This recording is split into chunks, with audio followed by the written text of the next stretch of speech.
गुरुर् ब्रह्मा गुरुर्विष्णु गुरुर्देव महेश्वरा गुरुरेव परम ब्रह्म तस्मै श्री गुरवे नमः। नमस्कार, सबाई सुस्थ थाकुन, भालो थाकुन एवं सदा आनंदमय थाकुन এই শুভকামনা জানিয়ে শুরু করছি আপনাদের অত্যন্ত প্রিয় এবং পছন্দের জ্যোতিষ শাস্ত্রের লাইভ ফোন ইন অনুষ্ঠান। যে অনুষ্ঠানটি দেখার জন্য, যে অনুষ্ঠানটি শোনার জন্য আপনারা অধীর আগ্রহে অপেক্ষা করে বসে থাকেন, কারণ সব সময় বলা হয় যে এই লাইভ ফোন ইন অনুষ্ঠানের একটা বিশেষত্ব রয়েছে। কি বিশেষত্ব না, বর্তমান সমাজের প্রেক্ষাপটে দাঁড়িয়ে যে ধরনের কথা আমরা শুনতে চাই অথচ শুনতে পাই না, সেই ধরনের কথা কিন্তু এই অনুষ্ঠান থেকে আমরা শুনতে পাই, অর্থাৎ আধ্যাত্মিকতা। আধ্যাত্মিকতাই কিন্তু শেষ কথা বলে, আধ্যাত্মিকতাই কিন্তু মানুষকে শান্তির পথে পরিচালিত করে। আর যার কাছ থেকে আমরা এই আধ্যাত্মিকতা নিয়ে শুনতে পছন্দ করি তিনি কিন্তু এই অনুষ্ঠানের মূল কাণ্ডারি।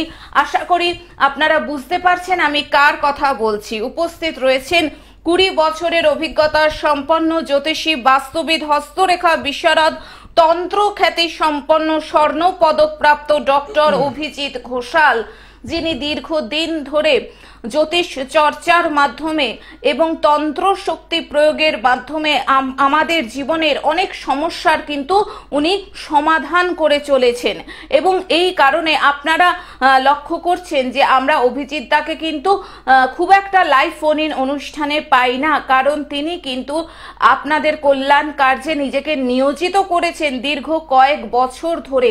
এবং সেই কারণে শত ব্যস্ততার মধ্যেও কিন্তু অভিজিৎ দা কিছুটা সময় বার করে নিয়ে আসেন শুধুমাত্র আপনাদের কথা চিন্তা করে, যাতে আপনারা একটু ভালো থাকতে পারেন, জীবনের সমস্যাগুলোকে দূরে সরিয়ে দিয়ে একটু যাতে হাসি মুখে বাকি জীবনটা অতিবাহিত করতে পারেন। সেই জন্য কিন্তু দাদা সব সময় বলেন আমি তো রয়েছি, বন্ধুর মতন সব সময় রয়েছি আপনাদের পাশে। আজকে দাদা আলোচনা করবেন মূলত রাহু আর কেতুকে নিয়ে।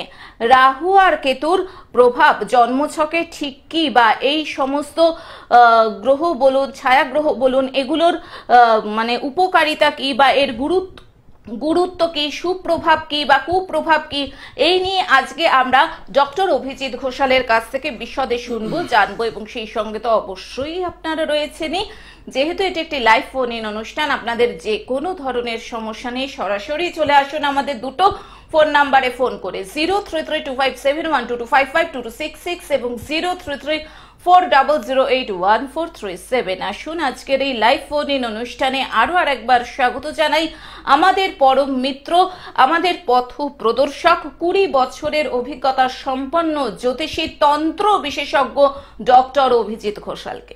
স্বাগত অভিজিৎ দা আর আরেকবার এই অনুষ্ঠানে। নমস্কার দর্শক বন্ধুরা, আজকে দিদি যে বললেন যে রাহু এবং কেতু নিয়ে আমি আলোচনা করব, সেই আলোচনায় আমি আসব। তার আগে বলি যে দিদি একটা শ্লোক দিয়ে শুরু করলেন যে গুরু ব্রহ্মা গুরুর বিষ্ণু গুরুর দেব মহেশ্বর গুরুরেব পরম ব্রহ্ম তস্मै শ্রী গুরুবে নমঃ। তো আমি বলি প্রত্যেক মানুষের জীবনে যদি একটা সৎ গুরু থাকে, সেটা বলছি না যে ধার্মিক গুরু হতে হবে, যে কোনো অ্যাসপেক্টে তার যদি গুরুটা সৎ হয়, সে শিক্ষাগুরু, সে ধর্মগুরু, সে নিজের মা বাবা যদি গুরুরূপে যদি জ্ঞান করে বা তাদের যদি শিক্ষা দীক্ষা সেই জায়গার তারা যদি গুরু হতে পারে, তো আমি মনে করি তাহলে জীবনের দেখবেন অর্ধেক প্রবলেম সলভ হয়ে যাবে। তো প্রতিবারের মতো আমি এবারেও বলছি যে আমি আছি, আমি আপনাদের সঙ্গে আছি, বন্ধুর মতো আছি। আপনাদের জীবনের যে ভালোগুলো আছে সেগুলো আপনারা উপভোগ করুন এবং যে খারাপগুলো আছে সেগুলো আমার সঙ্গে ডিসকাস করুন। আমি চেষ্টা করব আপনাদের এই খারাপগুলোর জ্যোতিষিক সমাধান দিয়ে সেগুলো থেকে আপনাদের মুক্ত করতে এবং সেই নেগেটিভিটিগুলো কাটিয়ে যাতে আপনারা আলোর দিশায় আসতে পারেন, জীবনে আলোটাকে উপভোগ করতে পারেন, সেই জন্য আমি সর্বদা প্রচেষ্টা করব এবং আপনাদের সঙ্গে আমি আছি এবং থাকব। তো যাই হোক, প্রথমে আমি আসি রাহু সম্বন্ধে। আমরা আলোচনায় আসবো। একজন বন্ধু এসে গেছেন, দেখে নিচ্ছি ফোনে। নমস্কার, স্বাগত জানাই আপনাকে। বলুন কে রয়েছেন টেলিফোনে? আমি মালদা থেকে বলছিলাম, মেয়ের জন্য জানবো। নমস্কার। নমস্কার, মেয়ের নামটা বলুন। মেয়ের নাম হলো রুমি সাহা। রুমি সাহা, ওর জন্ম তারিখটা একটু বলবেন। 26 জুন 1994। 26 জুন 1994। বেশ, জন্ম সময় 12টা সকাল আর 12টা 29। বেলা 12:29। জন্মস্থান মালদা। মালদা। আপনার মেয়ে, তাই তো? হ্যাঁ হ্যাঁ, আচ্ছা, কি নিয়ে জানতে চান বলুন। জানতে চাই আর কি ওর চাকরি জীবন আর ও মানে পারিবারিক আর কি। আচ্ছা, দাদার অনুষ্ঠান দেখেছেন এর আগে কখনো? হ্যাঁ দেখি, আমি মাঝে মাঝে। কিরকম লাগে যদি একটু বলেন। হ্যাঁ খুব ভালো লাগে না শুনলাম। বেশ, ধন্যবাদ জানাই আপনাকে, আপনি শুনতে থাকুন।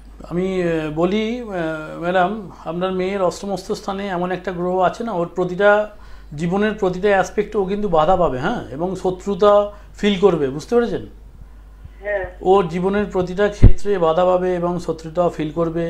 ওর কর্মের জায়গার যে অধিপতি গ্রহ মোটামুটি ঠিকঠাক আছে, কিন্তু প্রচুর বাধা বিপত্তির মধ্যে ওর উন্নতি আর কি। হ্যাঁ, বাধা বিপত্তি তো আসছে অনেক। হ্যাঁ হ্যাঁ, ওই বলছি প্রচুর বাধা বিপত্তির মধ্যে দিয়ে আস্তে আস্তে উন্নতি হবে, একটু দেরিতে হবে। আর বলছি যে মানে প্রেগনেন্ট আছে। হুম। তো মানে সুস্থভাবে কি বাচ্চা কাচ্চা হবে? ওটাই। সুস্থভাবে বাচ্চা কাচ্চা হবে, প্রেগনেন্সি আছে এবং সিজারিয়ান বেবি হবে। হ্যাঁ, হ্যাঁ সিজারিয়ান বেবি হবে, মানে কাটাকুটি করে তবে বাচ্চা হবে, আচ্ছা আচ্ছা আচ্ছা। বুঝতে পেরেছেন? আর ও চাকরি রিটা কি? আমি বলি ওর রাহু এবং কেতুর অবস্থান, এই যেটা নিয়ে বলতে যাচ্ছিলাম, রাহু এবং কেতুর অবস্থান ওর খারাপ জায়গায় আছে। একটু কোনো ভালো জ্যোতিষকে দিয়ে এটার দুটোর প্রতিকার করিয়ে নিন, আমার মনে হয় অনেক ভালো ফল পেয়ে যাবে। প্রতিকার করাতে হবে না? রাহু হ্যাঁ আর হ্যাঁ কেতু। হ্যাঁ, রাহুটা প্রবলেমেটিক হয়ে আছে, গুরুচণ্ডাল যোগ হয়ে আছে, কখনো খুব ভালো কখনো আবার অস্থিরতা ফিল করবে আর কি। ফোন করার জন্য ধন্যবাদ। বিশদে জানতে গেলে কিন্তু চেম্বারে আসতে হবে, কারণ সবসময় আমরা বলে থাকি যে জ্যোতিষশাস্ত্র কিন্তু একটা অগাধ সমুদ্রের মতন, কাজেই এইখান থেকে সমস্ত কিছু জেনে নেওয়া, বুঝে নেওয়া বা এইখান থেকেই প্রতিকার নেওয়া কিন্তু সম্ভব নয়। তার জন্য হাতে সময় নিয়ে চেম্বারে আসতে হয়। এবং দেখুন স্ক্রলে দাদার চেম্বারের বুকিং নাম্বার যাচ্ছে 9143074028, 9143074028। এছাড়াও রয়েছে 9836019619, 9836019619।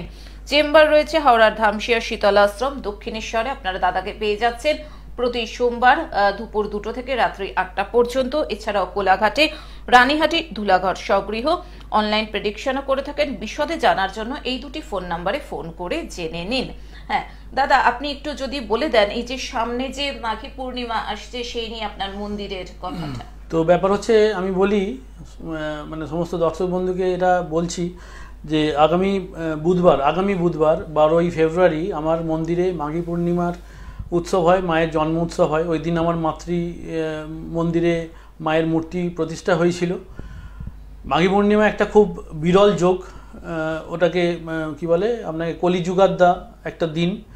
তো মাঘী পূর্ণিমার এই পূর্ণ লগ্নে আমার মায়ের প্রতিষ্ঠা হয়েছিল। ওই দিন মায়ের মন্দিরে সারা দিনব্যাপী মায়ের পূজা পাঠ, হোম, যা যা মানে মায়ের কৃত্য হবে সেগুলো সম্পাদন হবে। এবং বিশেষ যেটা ব্যাপার সেটা হচ্ছে সুদূর কুম্ভ থেকে মায়ের জন্য জল এসছে এবং মায়ের যে স্নান হবে সেটা ওই 144 বছর পর পর যে কুম্ভ হয় সেই কুম্ভের জলে, মহাকুম্ভের জলে মায়ের স্নান হবে। সেই জল মানে মায়ের স্নানের পর সেই জল যারা সাধারণ পাবলিক মানে যারা মন্দিরে আসবেন তারা সেই জলে স্নান করবেন ওই দিনকে, এবং বৈদিক মন্ত্র উচ্চারণের দ্বারা তাদের স্নান হবে, মানে জলের ছিটে তাদের মাথাতেও পড়বে। তো এটা একটা বিশেষ ব্যাপার। মহাকুম্ভ থেকে জল অলরেডি চলে এসছে মায়ের মহাস্নানের জন্য। সেই জল মায়ের তো স্নান হবেই, এবং সেই মায়ের মহাস্নানের জলে মানে যারা সাধারণ ভক্তবৃন্দ এবং আমরা নিজেরাও সেই জলে স্নান করার মানে অধিকারী হব আর কি। তো আমার মন্দিরে ওই দিন বিশেষ উৎসব আছে, সারা দিনব্যাপী মায়ের পূজাপাঠ হবে। যারা আসতে ইচ্ছুক মনে করবেন ওই অনুষ্ঠানে যোগ দেবেন, তারা দয়া করে একবার আমার যে পার্সোনাল নাম্বারগুলো স্ক্রলে যাচ্ছে সেই স্ক্রলের নাম্বারে একবার দয়া করে যোগাযোগ করে আসবেন। একদমই তাই। দাদা, এবার রাহু নিয়ে আপনি আলোচনা। তো বলি, রাহুকে বলা হয় কলির রাজা। কলি মানে ইটসেলফ হচ্ছে একজন অসুর। মানে কলি যে যুগ আমরা মানে যে যুগটায় আমরা বসবাস করছি সেই যুগের যে অধিপতি সে হচ্ছে একজন নিজে অসুর, ঠিক আছে? তো সেই অসুরের যুগে স্বভাবতই যারা অসুর হবে, যে গ্রহগুলো অসুর স্বভাববত্তা হবে, তাদের ফলাফল সবচেয়ে বেশি হবে, যে কারণে কলির রাজা বলা হয় রাহুকে। তো যাই হোক, রাহুর কথা বলতে গেলে প্রথমেই আমি বলি, আমার রবীন্দ্রনাথের একটা গানের কথা মনে পড়ছে। রবীন্দ্রনাথ একটা গান লিখে গিয়েছিলেন যে অন্তরে তার গভীর ক্ষুধা, অন্তরে তার গভীর ক্ষুধা। তো রাহু এমন একটা সর্বাত্মা গ্রহ, তার মানে ভিতরে প্রচুর ক্ষুধা। রাহু কে, প্রথম কথা আমাদের জানতে হবে। রাহু হচ্ছে সর্বাণু বলে একজন অসুরের একটা অংশবিশেষ। কি হয়েছিল না, সমুদ্র মন্থনকালে যখন অমৃত উঠল, অমৃত ওঠার পর নারায়ণ মোহিনী রূপ ধরে অমৃতটা দেবতাদের মধ্যে ডিস্ট্রিবিউট করছিলেন, এবং তারই রেপ্লিকাটা ওই গিয়ে ওষুধদের মধ্যে বিলি করছিলেন। সেই সেন্সে ওই সর্বাণু এত চালাক ছিল যে ও বুঝতে পেরে যায় যে মোহিনী রূপে নারায়ণ মানে এই অস্থিরতাটা করছে। একটা ফোন আছে, আমরা নিয়ে নিচ্ছি ফোনটা। নমস্কার, স্বাগত আপনাকে। বলুন, কে রয়েছেন টেলিফোনে? হ্যাঁ নমস্কার। বলুন, আপনি কোথা থেকে বলছেন, কার সম্পর্কে জানবেন? আমি নদিয়া থেকে বলছি, অভিষেক মাইতি। আচ্ছা, কার সম্পর্কে জানবেন? নিজের সম্পর্কে। আচ্ছা, জন্ম তারিখ? 15/3/2005। 15/3/2005। হ্যাঁ। আচ্ছা, জন্ম সময়? বিকেল 3:35। বিকেল 3:37। জন্মস্থান? নদিয়া। নদিয়া। কি জানতে চান বলুন? আমার কেরিয়ার জীবন শুনে জানতে চাই, আর চাকরি হবে নাকি সেটা জানতে চাই। মানে কেরিয়ার, তাই তো? হ্যাঁ আচ্ছা, দাদার অনুষ্ঠান দেখা হয় নিয়মিত? হ্যাঁ হ্যাঁ দেখি। কিরকম লাগে? দাদার অনুষ্ঠান অনেক ভালো লাগে। কেন কেন ভালো লাগে একটু যদি বলো। দাদা যা প্রেডিকশন গুলো করেন পুরা মানে 100% পুরা সঠিক। সঠিক। বেশ, ধন্যবাদ তোমায়, তুমি শুনতে থাকো। তো বলি, পড়াশোনা করছো না ছেড়ে দিয়েছো? হ্যাঁ পড়াশোনা চলছে। কি পড়ছো? আমি এখন মাধ্যমিক দিয়েছি। মানে দেওয়া হয়ে গেছে? হ্যাঁ মাধ্যমিক কমপ্লিট, তারপরে এইচএস দিব। মানে 11-এ পড়ছো, তাই তো? হ্যাঁ। কোন স্ট্রিম নিয়েছো? হ্যালো। কোন স্ট্রিম নিয়েছো? Science, arts, commerce? আর্টস নিয়ে পড়ছি। আর্টস নিয়ে পড়ছো তো? তো বলি, মানে একটুখানি আমায় বলো, পড়াশোনাটা করো না বড্ড ছটফটে মনের? হ্যাঁ চলছে। না, আমি বলছি পড়াশোনাটা কিরম মাত্রায় করো? বড্ড ছটফট, একটু মনটা কি উড়ু উড়ু? সেই তো মানে পড়ার মানে মনটা ঠিকঠাক লাগে না। ওটাই বলতে চাইছি। ব্যাপার হচ্ছে ওই জায়গাটা একটু প্রতিকারের ব্যাপার আছে। পড়াশোনাটা খুব ভালো, ওই মোটামুটি হবে আর কি, খুব ভালো হবে না। আর পরবর্তীকালে চাকরি বাকরির ক্ষেত্রে বলি, ওই একটু কষ্টসুলভ চাকরি পাবে আর কি। মানে দৈহিক কায়িক পরিশ্রম করতে হবে, এরকম ধরনের চাকরি পাবে। ও প্রতিকার হলে কি সব ঠিক হবে? একটু যোগাযোগ করে নিও কোনো ভালো জ্যোতিষের সঙ্গে। আচ্ছা ঠিক আছে, থ্যাংক ইউ। সর্বভানুর কথাটা বলো। তো বলি, সর্বাণু এত চালাক ছিলেন মানে অসুর হিসেবে, যে ও বুঝতে পারে যে নারায়ণ ওষুধদের মানে রেপ্লিকাটা, ওই অমৃতের রেপ্লিকাটা দিচ্ছে, এবং দেবতাদের অরিজিনাল অমৃতটা দিচ্ছে। তো ও একটা দেবতার রূপ নিয়ে গিয়ে দেবতাদের ওই যে যেখানে বসেছিল দেবতারা, সেই জায়গায় লুকিয়ে বসে যায়। এবং নারায়ণ কর্মবশত ওনার হাতে ওই রাহু এবং সর্বাণুর হাতে আর কি, এখানে রাহু কেতু তখনও ফরমেশন হয়নি, তো সর্বাণুর হাতে ওই অমৃতটা দেয়, এবং সেটা ও পানও করে ফেলে। তো এমত অবস্থায় চন্দ্র এবং রবি দুজন, মানে সূর্য এবং চন্দ্র, এরা দুজন বলে যে ও দেবতা নয়, ও দৈত্য। সেই সেন্সে সঙ্গে সঙ্গে নারায়ণ মোহিনী রূপ ত্যাগ করে নিজের ওই যে চক্র দ্বারা সর্বাণুর মস্তক খণ্ডন করে। কিন্তু সর্বাণু সেই মুহূর্তে যে গলদকরণ করেছিল, ওর অমৃতটা গলা পর্যন্ত চলে গিয়েছিল, ঠিক আছে? তো এই গলা থেকে তখন নারায়ণ ওর ধর একদিকে এবং ওপরের যে মস্তকটা একদিকে করে দেন, যে কারণে রাহু কিন্তু অমরত্ব লাভ করেছিল। রাহু যে আছে, রাহুর ফরমেশন, সর্বাণুর যে রাহুর পার্টটা মানে মস্তকের পার্ট, সেই মস্তকের পার্টটা কিন্তু অমরত্ব লাভ করে, এবং যে কেতুর পার্ট সেটা অমরত্ব লাভ করেনি। কিন্তু যেহেতু একই শরীরের ফরমেশন এবং দুজনেই অসুর, তো সেই অর্থে রাহু এবং কেতু অ্যাকচুয়াল ফরমেশন দেখবেন রাহু হচ্ছে মস্তক এবং কেতুর যে ফরমেশন সেটা হচ্ছে একটা সাপের নিম্নাংশের আর কি। সাপ, কেতুকে সাপ বলা হয়, কারণ কেতু যদি মানে কেতু হচ্ছে তো শত্রুতা কিরম শত্রুতা হবে? গুপ্ত শত্রু হবে, যে আপনি ওপর থেকে বুঝতে পারবেন না যে শত্রুতা আপনার সঙ্গে করছে, কিন্তু পিছন থেকে স্ট্যাবিং করবে সরু, যেমন সাপের স্বভাব আর কি। সাপ যদি আপনার ঘরে লুকিয়ে বসে থাকে সারা দিন আপনি বুঝতে পারবেন না সাপটা আপনার সঙ্গে আছে, যতক্ষণ না সে আপনাকে দংশন করছে। তো যাই হোক, সেন্স হচ্ছে রাহু অমরত্ব লাভ করে, এবং যেহেতু রবি এবং চন্দ্র ওকে দেখিয়ে দিয়েছিল বা চিনিয়ে দিয়েছিল, সেই কারণে রবি এবং চন্দ্রের ওপর ওর প্রবল ক্ষোভ হচ্ছে রবি এবং চন্দ্রের ওপর। যে কারণে দেখবেন আমরা যে বলি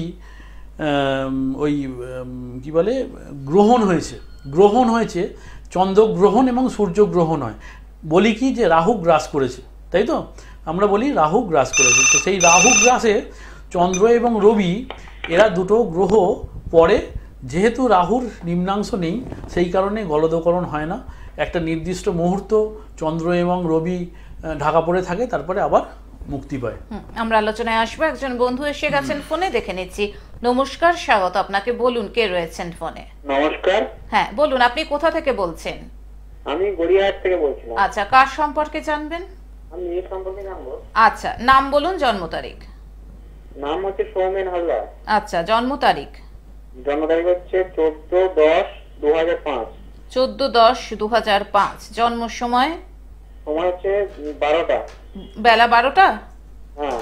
আচ্ছা, জন্মস্থান? জন্মস্থান গড়িয়া। গড়িয়া? হুম। আচ্ছা, কি জানতে চান বলুন। জানতে চাই বলছে এই যে সময়টা এখন এগিয়ে যাচ্ছে, আর তারপরে কি আছে একটু দাদা যদি বলবেন, রাশি লগ্ন বিষয়ে, তারপর কিছু আমি জানি না এগুলো তো। রাশি লগ্ন আর সময়টা কিরকম যাবে, তাই তো? হ্যাঁ। বেশ। আচ্ছা, দাদার অনুষ্ঠান এর আগে দেখা হয়েছে কখনো? হ্যাঁ, দাদার অনুষ্ঠান আমি এমনিতে জ্যোতিষের প্রতি একটু আমি অনুষ্ঠান দেখি সব, কিন্তু দাদাকে খুব ভালো লাগলো উনি যে কথাবার্তাগুলো বলছেন, এই যে বিষয় নিয়ে বলেন, পৌরাণিক কাহিনী মানে কিছু বলেন দাদা, আমি শুনি দাদার প্রোগ্রামগুলো, খুবই ভালো লাগে। ধন্যবাদ তোমাকে, তুমি এবার শুনতে থাকো। তো বলি তোমার ক্ষেত্রে বলি, তোমার চতুর্থে রাহু, ওই রাহুর ফরমেশন বলি। তো ব্যাপার হচ্ছে জ্ঞানটাকে একটু সঠিক করতে হবে ভাই। হ্যাঁ, একটু জ্ঞানের অভাব আছে, সঠিক ডিসিশন নিতে বারবার বাধাক্রান্ত হবে, এবং পঞ্চমে মঙ্গল যে আছে, রাগটাকে একটু কি বলবো নিজের আয়ত্তে আনতে হবে, একটু হঠাৎ রেগে যাও আর কি, বুঝতে পেরেছো? কেরিয়ারের ব্যাপারে মোটামুটি চলবে, খুব একটা চিন্তার কিছু নেই, আর খুব একটা ভালো কিছু হবে না। বলছি বিয়ের ক্ষেত্রে বিয়ের ক্ষেত্রেও হ্যাঁ, বিয়ে এখন দেরি আছে ভাই, এত তাড়াতাড়ি বিয়ে চিন্তা করে লাভ নেই, বুঝতে পেরেছো? আগে কেরিয়ারে ফোকাস করো, কেরিয়ারটা দাঁড়িয়ে যাক, অটোমেটিক বিয়ে হয়ে যাবে। বিয়ে নিয়ে খুব একটা চিন্তার কিছু নেই, বিয়ে হয়ে যাবে। ফোন করার জন্য ধন্যবাদ। যারা মনে করছেন ডক্টর অভিজিৎ ঘোষালকে দেখাবেন, যারা মনে করছেন নিজেদেরকে একটা সমস্যাবিহীন সুন্দর জীবন দান করবেন, দেখুন তাদের জন্য স্ক্রলে চেম্বারের বুকিং নাম্বার যাচ্ছে 9143074028। এছাড়াও রয়েছে 9836019619। চেম্বার রয়েছে হাওড়ার ধামশিয়া শীতলাশ্রম দক্ষিণেশ্বরে। আপনারা দাদাকে পেয়ে যাচ্ছেন প্রতি সোমবার দুপুর 2টো থেকে রাত্রি 8টা পর্যন্ত। এছাড়াও কোলাঘাটে রয়েছে রানীহাটি, ধুলাগড় স্বগৃহ দাদা চেম্বার করছেন। এবং বিশদে জানার জন্য এই যে ফোন নাম্বার দুটি স্ক্রলে যাচ্ছে, যে ফোন নাম্বার দুটি আমি বারবার বলছি, সেখানে ফোন করে জেনে নিন। দাদা, চন্দ্রগ্রহণ সূর্যগ্রহণ নিয়ে আপনি বলছেন। তো বললাম যে চন্দ্রগ্রহণ এবং সূর্যগ্রহণ এটা রাহুরই কারকতা, ঠিক আছে? রাহুকে বলা হয় জ্যোতিষশাস্ত্র অনুযায়ী আমাদের যে চন্দ্র তার দুটো সাউথ নোড এবং নর্থ নোড, নর্থ এবং সাউথ নোড বলা হয়। নর্থ নোডকে বলা হয় রাহু এবং সাউথ নোডকে বলা হয় কেতু। তো ব্যাপার হচ্ছে এই অর্থে আমি বলি রাহু হচ্ছে আমাদের দুটো জিনিসের সেন্স। আমাদের কামনার প্রতীক কিন্তু রাহু নয়, আমাদের বাসনার প্রতীক হচ্ছে রাহু।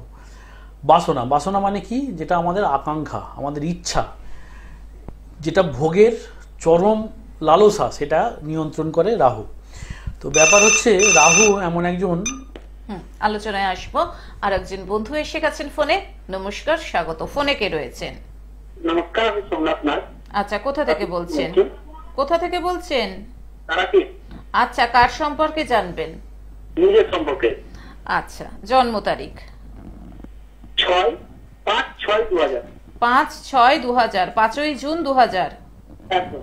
আচ্ছা, জন্ম সময়? সকাল 6টা 10। সকাল 6টা 10। জন্মস্থান? তারাপীঠ। তারাপীঠ। আচ্ছা, নামটা একটু বলবেন। সোমনাথ নাথ। সোমনাথ নাগ। আচ্ছা, কোনো হ্যাঁ কোনো নির্দিষ্ট প্রশ্ন রয়েছে? ক্যারিয়ার সম্পর্কে জানতে চাই। কেরিয়ার সম্পর্কে। আচ্ছা, বর্তমানে কি কাজের সঙ্গে যুক্ত না বেটার কিছু চাইছো? পড়াশোনার সঙ্গে যুক্ত। পড়াশোনার সঙ্গে যুক্ত। আচ্ছা বেশ, তুমি শুনতে থাকো। আজকে সবাই স্টুডেন্ট ম্যাক্সিমাম ফোন করছে। হ্যাঁ, সবারই কেরিয়ার নিয়েই প্রশ্ন আর কি। তো বলি ভাই, কি বলে, পড়াশোনাটা আবারও বলি, আজকে যারা যারা পড়াশোনা মানে ব্যাপারে ফোন করছো তারা একটু ফাঁকিবাজ আর কি। একটু ফাঁকিটা কম দাও, জীবনে উন্নতি হয়ে যাবে। 1 নম্বর। 2 নম্বর কথা হচ্ছে, একাদশে আয়ের জায়গায় শনি নিচস্থ হয়ে বসে আছে। আয় করতে বাবা প্রচুর কষ্ট পাবে, প্রচুর অস্থিরতা পাবে, প্রচুর ঝামেলা পাবে, মানে বৃদ্ধিটা খুব স্লো হবে। আয়ের যে বৃদ্ধি পরবর্তীকালে খুব স্লো হবে। আজকে 1 টাকা, কালকে 1 টাকা 1 পয়সা, তারপরের দিন 1 টাকা 2 পয়সা, মানে বিরক্ত হয়ে যাবে আয় করতে গিয়ে। ঠিক আছে, ভালো কোনো জ্যোতিষকে দেখিয়ে প্রতিকার করিয়ে নিও। ফোন করার জন্য ধন্যবাদ। যে কথাটা বারবার বলছি যে দেখুন, জানাটা কিন্তু সমাধান নয়। আপনি জানলেন, কিন্তু সমাধানের পথ আপনাকেই খুঁজে বার করতে হবে। যদি মনে করেন যে সমাধানের একমাত্র জায়গা ডক্টর অভিজিৎ ঘোষাল, যারা মনে করছেন যে ডক্টর অভিজিৎ ঘোষালের কাছে আসবেন, দেখুন স্ক্রলে ফোন নাম্বার যাচ্ছে, চেম্বারে আসুন, সময় নিয়ে আসুন, ধৈর্য ধরে বসুন এবং দাদার সঙ্গে সমস্ত কিছু জন্মছক আলাপ আলোচনা করে বিচার বিশ্লেষণ করুন। এবং দাদা যদি মনে করেন প্রতিকার দেবেন, প্রতিকার গ্রহণ করুন। দেখুন আপনার জীবন আর 5 জনের মতন সুন্দর হয়ে উঠবে। তার জন্য কিন্তু ফোন করতে হবে। কোথায় ফোন করতে হবে? স্ক্রলে যে নাম্বার যাচ্ছে 9143074028, এছাড়াও রয়েছে 9836019619। চেম্বার রয়েছে হাওড়ার ধামশিয়া শীতলাশ্রম, দক্ষিণেশ্বর, প্রতি সোমবার দুপুর 2 থেকে রাত্রি 8টা, কোলাঘাট, রানীহাটি, ধুলাগড় স্বগৃহ। বিশদে জানার জন্য ফোন করে নিন। দাদা, রাহু নিয়ে বলছিলেন যে ভোগের কারকতা। ভোগের কারকতায় আমি আসবো আরেকবার। আমি বলি এই যে জ্যোতিষের ফরমেশন, জ্যোতিষ আমরা না, তো প্রথমেই বলি দিদি যে শুরু করলেন যে গুরু ব্রহ্মা, গুরুর বিষ্ণু, গুরুদেব মহেশ্বর, গুরুরেব পরমব্রহ্ম তস্मै শ্রী গুরুবে নমঃ। তো অ্যাকচুয়ালি ব্যাপার হচ্ছে, আমরা মানে বলি না যে নিজেদের গুরু, তবুও বলি আমরা হচ্ছি গুরু কারক। মানে উই থিঙ্ক দ্যাট, মানে আই থিঙ্ক দ্যাট যে জ্যোতিষ হলো একজন ভালো টিচার, মানে শিক্ষক। আমি বলি জ্যোতিষের প্রতিকারের জায়গাটা পরে আসা উচিত, আগে উচিত সেই জায়গায় যেখানে জ্যোতিষের কথাটা ফলো করতে হবে। জ্যোতিষ কিন্তু আবারও বলছি পথপ্রদর্শক। জ্যোতিষ যারা প্রকৃত জ্যোতিষ করে তারা আপনাকে সঠিক রাস্তাটা বলবে, দয়া করে সেই রাস্তায় হাঁটবেন। আমি মনে করি যে জ্যোতিষ এমন একটা সাবজেক্ট যেটা আপনার জীবনে আলো আনবেই আনবেই আনবেই। একদমই তাই দাদা। হাতে খুব একটা আর সময় বাকি নেই, তবুও আপনি যাওয়ার আগে বলে দিয়ে যান, আবার আরেকবার বলে দিয়ে যান দর্শক শ্রোতা বন্ধুদের উদ্দেশ্যে যে 12ই ফেব্রুয়ারি মাঘী পূর্ণিমা আপনার মন্দিরে। তো 12ই ফেব্রুয়ারি আবারও বলি যে 12ই ফেব্রুয়ারি আমার মন্দিরে মায়ের মাঘী পূর্ণিমা উপলক্ষে মায়ের জন্ম উৎসব হবে। সেই উপলক্ষে আমার মন্দিরে মানে দূর দূরান্ত থেকে ভক্তবৃন্দ, যারা মন্দিরের ভক্ত, তারা আসবে। অনেক জ্যোতিষিক কাজের সমাধান ওই দিনকে হবে। যারা জ্যোতিষিক কাজের সমাধান নিয়ে মানে প্রবলেম নিয়ে আমার কাছে এসেছিলেন, তাদের সমাধান সেদিনকে হবে। আর একটা জিনিস বলি, যারা মনে করছেন যে ওই দিনকে ওই অনুষ্ঠানে যোগদান করবেন, দয়া করে আমাকে ফোন করে একবার কনফার্ম করে তারপর আসবেন। অসংখ্য ধন্যবাদ অভিজিৎ দা আপনাকে, এত সুন্দর একটা পর্ব প্রতিবারের মতন আমাদের সবাইকে উপহার দেওয়ার জন্য। এবং সেই সঙ্গে ধন্যবাদ জানাই সকল দর্শক শ্রোতা বন্ধুকে এরকম একটা চমৎকার অনুষ্ঠানের সাক্ষী থাকার জন্য। সুস্থ থাকুন, ভালো থাকুন এবং অবশ্যই অপরকেও ভালো রাখুন। আসছি, নমস্কার। নমস্কার।